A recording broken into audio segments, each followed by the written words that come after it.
శ్రీమాత్రే నమ. జయ గురు దత్తాత్రేయ నమ. ఈ వీడియోలో మనం వృశ్చిక రాశి వారికి ఫిబ్రవరి నెల మాస ఫలితాలు పరిశీలిద్దాం. వృశ్చిక రాశికి రాశ్యాధిపతి కుజుడు ప్రస్తుతం తృతీయ స్థానంలో ఉచ్చస్థానంలో ఈ నెల 23 వరకు ఉండడం వల్ల చాలా ప్రయత్నాలు మీరు ధైర్యంగా ప్రారంభించి సక్సెస్ఫుల్గా పూర్తి చేయడం జరుగుతూ ఉంటుంది. ఒక పోటీ పరీక్ష కానీ, ఒక క్రీడా రంగంలో కానీ, లేదంటే కొత్త ఉద్యోగ ప్రయత్నానికి చేసే ప్రయత్నాలు చాలా వరకు నెరవేరుతాయి.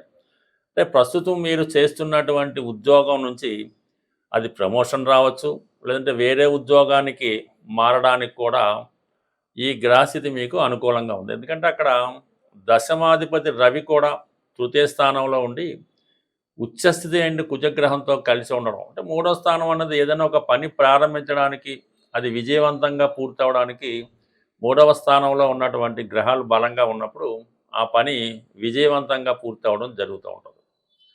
ముఖ్యంగా ఉద్యోగ అభివృద్ధి కానీ, ప్రమోషన్ కానీ రావడం జరిగే అవకాశం ఉంది. అది మీ యొక్క ప్రయత్నాన్ని బట్టి, మీరు ఉన్న స్థాయిని బట్టి కూడా ఆధారపడి ఉంటుంది. కాబట్టి ఏదైనా ఉద్యోగంలో అభివృద్ధి అన్నది ఈ నెలలో మీకు రాబోతుంది.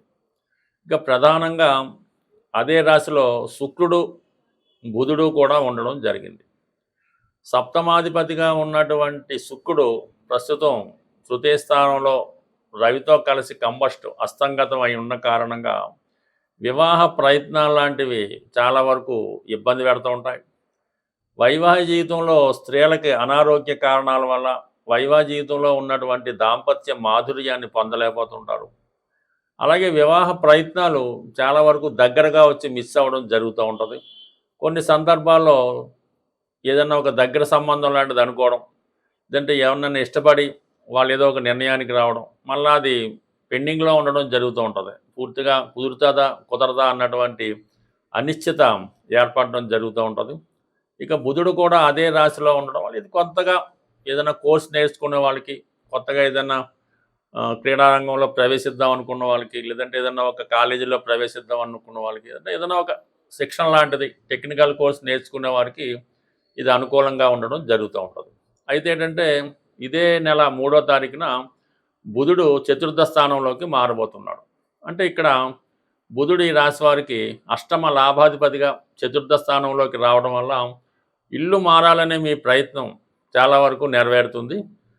విద్యార్థులు హాస్టల్లో ఉండి చదువుకోవడం కానీ, లేదంటే మీరు వేరే చోట ఉన్న ఊరు నుంచి వేరే చోట మారి అక్కడ ఏదైనా ఇల్లు తీసుకొని అక్కడ మీ ఉద్యోగం నిర్వహించడం కానీ, ఏదైనా ప్లేస్ అన్నది మారడం జరుగుతూ ఉంటుంది.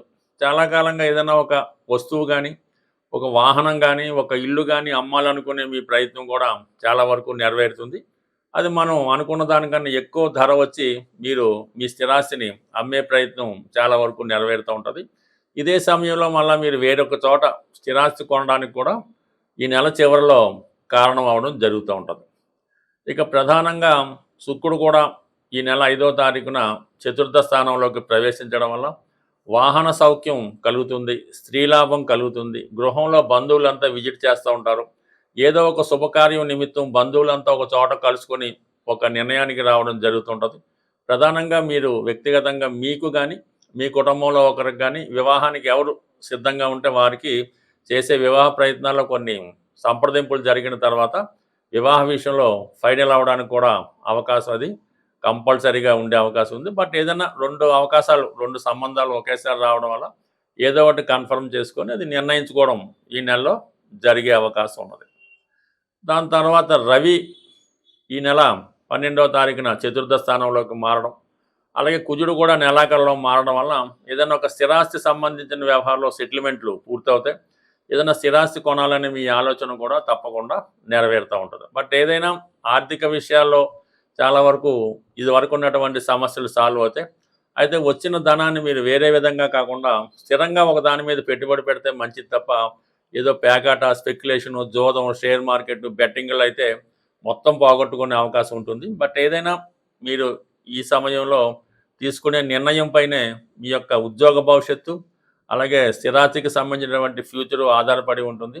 ఎటువంటి ప్రలోభాలకి లొంగకుండా మీరు ముఖ్యంగా స్థిరాస్తి కొనేటప్పుడు సరైనటువంటి డాక్యుమెంట్స్ ఉన్నాయా లేదా అని చూసుకొని అన్నీ పర్ఫెక్ట్గా ఉంటేనే తీసుకోవాలి తప్ప తొందరపడి తీసుకోవడం వల్ల ఈ లిటిగేషన్లో ఉన్నదో ఇబ్బందుల్లో ఉన్నదో వాస్తు సరిగ్గా లేని ఇల్లు కొనుక్కోవడం వల్ల జీవితాంతం దాంతో బాధపడవలసి ఉండొచ్చు.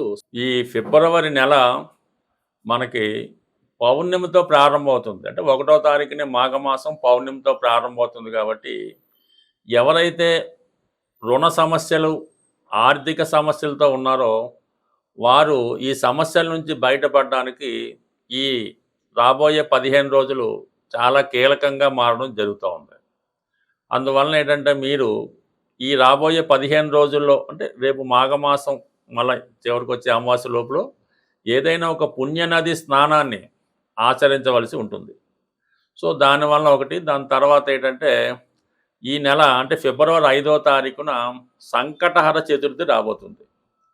ఆ రోజు విధి విధానంగా మీరు వినాయకుడికి అభిషేకం హోమం లాంటివి చేసుకోవడం వల్ల ఏదైనా ఆగిపోయినటువంటి పనులు తిరిగి పునఃప్రారంభం అవడం జరుగుతూ ఉంటుంది. ముఖ్యంగా విద్యార్థులు ఎవరైతే ఉన్నత అవకాశాల కోసం ఎదురు చూస్తున్నారో వాళ్ళు ఏ వయసు వారైనా సరే ఆ రోజు పిల్లలైతే పెద్దవాళ్ళు చేయించడం, కొద్దిగా 15 సంవత్సరాలు దాటిన వాళ్ళైతే వాళ్ళే ఆటోమేటిక్గా ఆ రోజు విధి విధానంగా ఆ పూజా విధానాన్ని పాటించడం వల్ల, వీలు కాని వారు కనీసం విఘ్నేశ్వరుని 108 నామాలతో పూజ చేయడం వల్ల ఆ రోజు అంటే సంకటహర చతుర్థి చేసుకోవడం వల్ల రాబోయే విఘ్నాలన్నీ కూడా తొలగిపోయే అవకాశం ఉంది.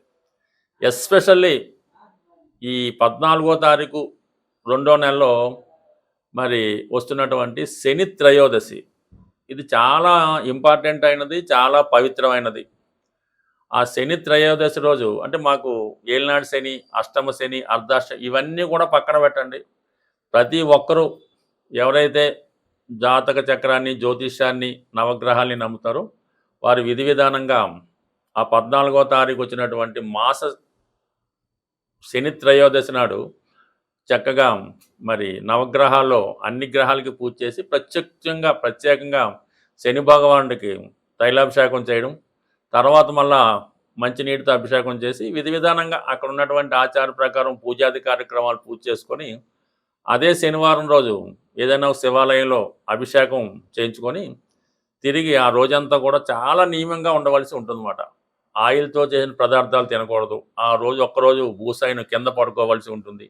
ఎటువంటి బలహీనతలకి అంటే సింగిల్గా పడుకోవడం, బ్రహ్మచర్యం పాటించడం, అంటే సుమారుగా మీరు స్వామి అయ్యప్ప దగ్గరికి వెళ్ళినప్పుడు ఎలా ఉంటారో ఆ విధంగా ఒక్కరోజు మరి ఆ శని త్రయోదశి రోజు సంకల్పంతో ఉండడం వల్ల చాలా వరకు మీకు ఉన్నటువంటి ఆర్థిక పరమైనటువంటి సమస్యలు తొలగిపోవడం జరుగుతుంది. అంటే ఒక వ్యక్తి జీవితంలో సుఖమైన వైవాహిక జీవితం పొందాలన్నా, ఆర్థిక పరంగా బాగుండాలన్నా ఏదైనా కూడా శని భగవానుడు ఇవ్వగలడు.